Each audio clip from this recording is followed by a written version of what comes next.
Close your eyes and imagine standing on the creaking wooden deck of a Viking longship. The salty wind brushes against your face, and the endless gray expanse of the North Atlantic stretches out in every direction. No maps, no compasses, just waves, clouds, and the ever-changing moods of the sea.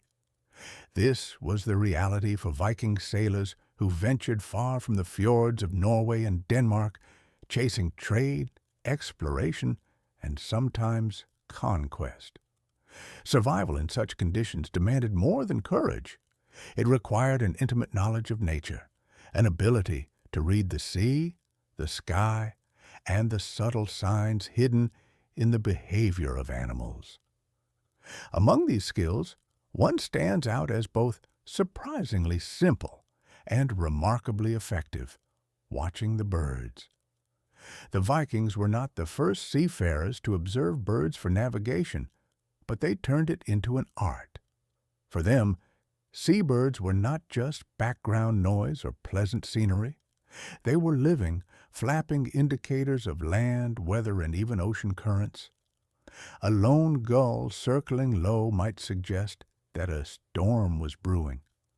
A flock of puffins heading west could hint at an island hidden beyond the horizon. But the real stars of this practice were the ravens.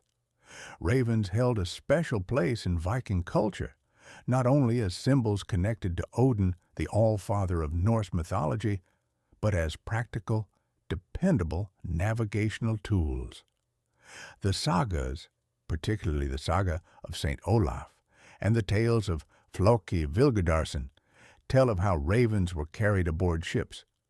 When land was lost to sight, a sailor would release one.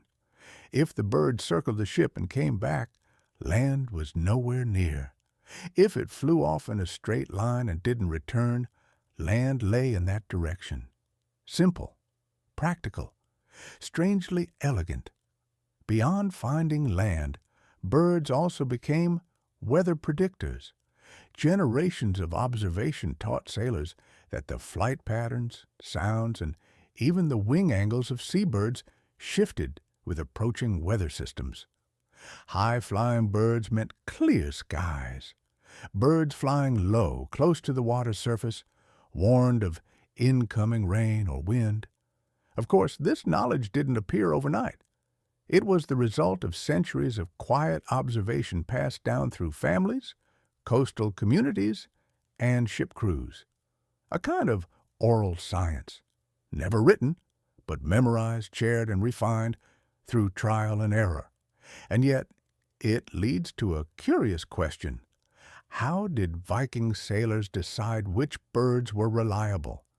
And how did they build an entire system of seafaring knowledge based on something as unpredictable as animal behavior?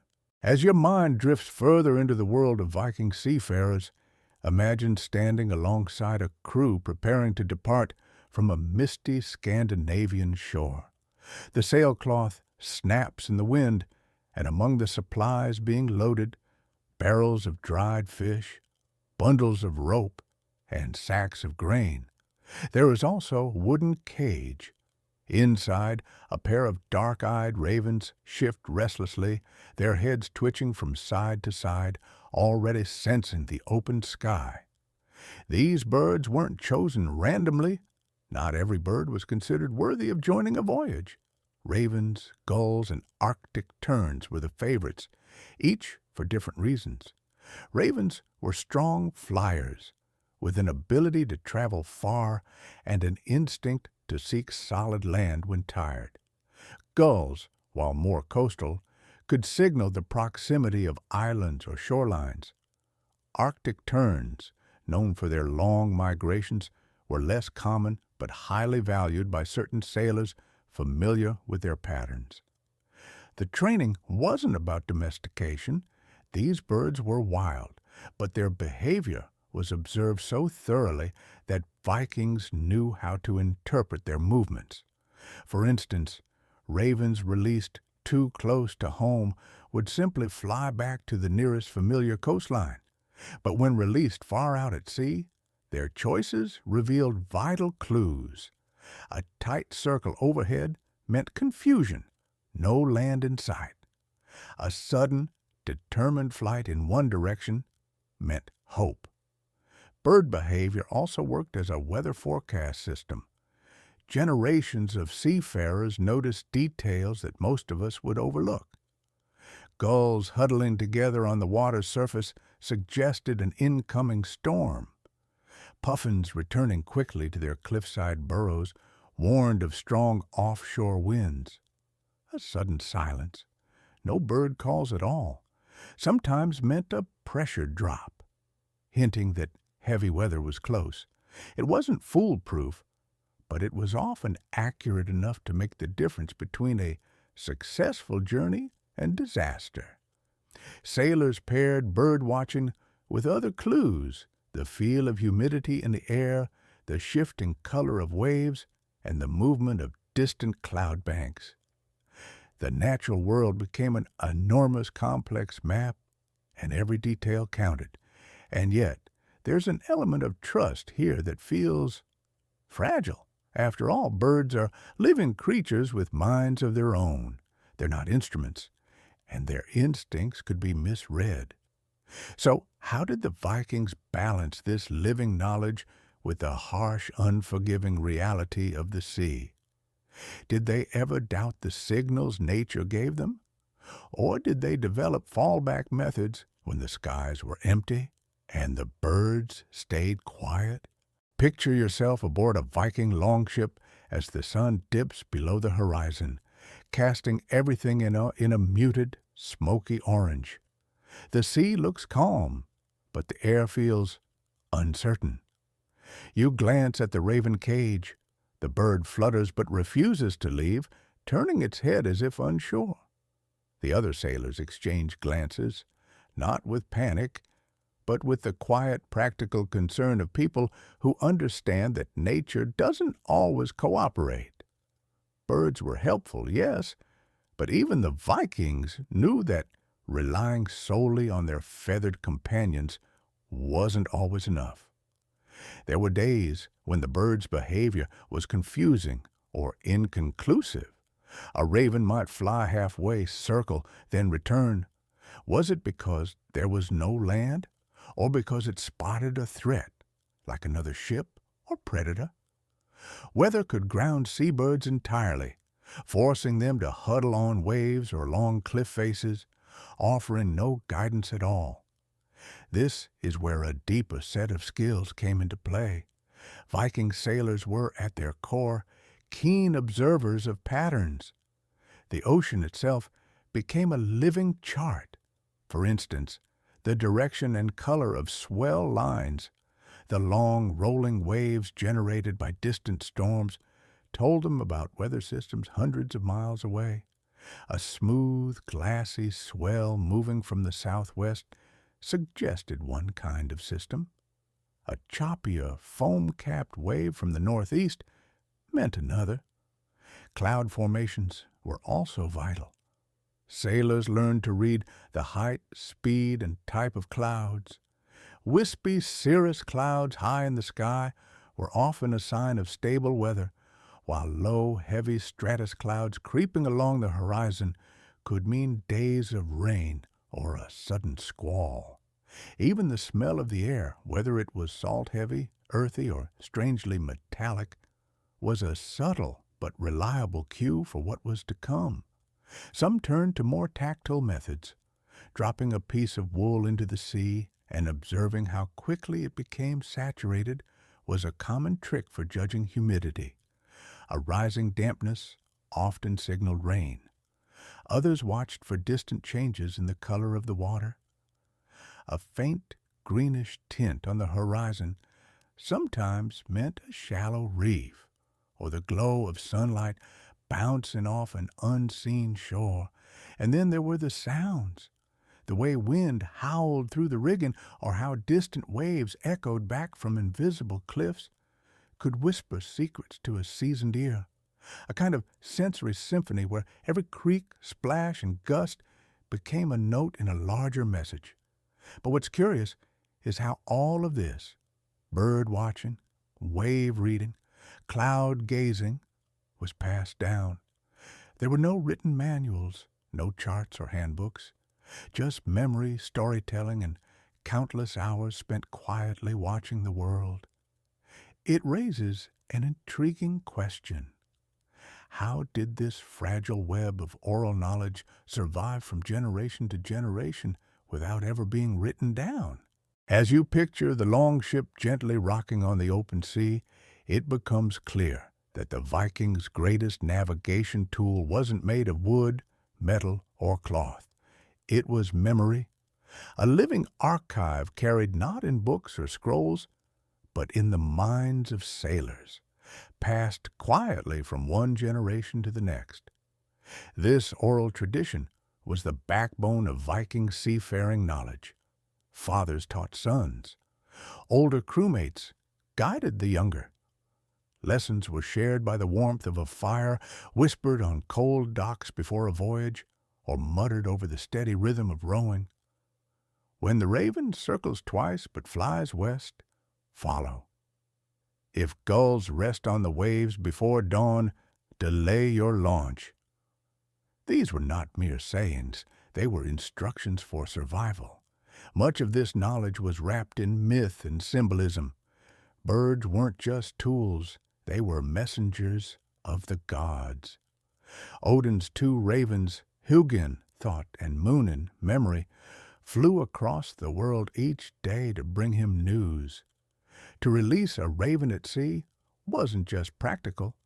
It was a moment of trust in both nature and the divine. This blending of the practical and the spiritual helped reinforce the lessons. A story about a foolhardy sailor ignoring the warning of a low-flying tern wasn't just entertainment. It was a cautionary tale. The lines between superstition and science were blurred, but the outcome was the same. A deeply ingrained understanding of how to survive in a world without compasses, GPS, or weather forecasts. Interestingly, these traditions were incredibly local. A sailor from western Norway might have very different sayings than one from the Faroes or Iceland. Bird migrations, cloud patterns, and wave behaviors varied by region, so each community built its own mental map, fine-tuned to its corner of the world. But oral knowledge had its limits. A missed lesson, a forgotten story, a generation that failed to pass something down. It was fragile. And as Viking ships began traveling farther, to Greenland, to Vinland, to the edges of the known world, the question became more urgent. How do you adapt old knowledge to entirely new seas, where the birds are different, the skies unfamiliar, and even the smells of the ocean carry strange hints? This constant tension between what was known and what was unknown, between memory and discovery, shaped the Viking Age itself. It was both a strength and a vulnerability, and it leads to one final curiosity. With all their skill, all their observation, and all their reliance on the natural world, did the Vikings ever try to create something more permanent, something beyond memory, to guide future sailors across the endless sea? As the Viking world expanded, so too did the need for new ways to navigate. Their journeys carried them to strange coasts, unfamiliar skies, and oceans where the birds they once trusted were no longer there. The trusty raven might fly, but where? In places where no land lay within its familiar instincts, the old method began to fail. Necessity, as always, sparked adaptation. Over time, Viking sailors developed supplemental tools. One was the sunstone, a mysterious crystal mentioned in Icelandic sagas. When held up to the sky, even on cloudy days, it could reveal the sun's direction by polarizing light. Historians still debate how widespread this tool was, but it marks a subtle shift. The blending of nature-based observation with the beginnings of instrument-based navigation. The Vikings also learned to follow ocean color gradients, temperature changes, and even floating seaweed patterns, indicators of currents leading toward land. They read the shapes of drifting ice, the migratory paths of whales, and the smell of distant forests carried on the wind. The sea, in their eyes, became less of an endless unknown and more of a living map, one written in ripples, wings, and clouds. Still, the humble birds remained part of the toolkit. Ravens were taken aboard as late as the Greenland expeditions. In new lands, sailors studied local bird life, learning once again which species could be trusted to lead them toward safety and which were wanderers without anchors. But as the Viking era faded into history, so too did much of this delicate knowledge. As written records became more common in later centuries, the detailed oral systems, those whispered lessons passed from father to son, began to disappear. What survives today are fragments, sagas, archaeological clues, and the echoes of traditions embedded in the folklore of Northern Europe. And yet, the core lesson remains timeless. That paying attention, truly paying attention to the natural world can mean the difference between being lost or finding your way home.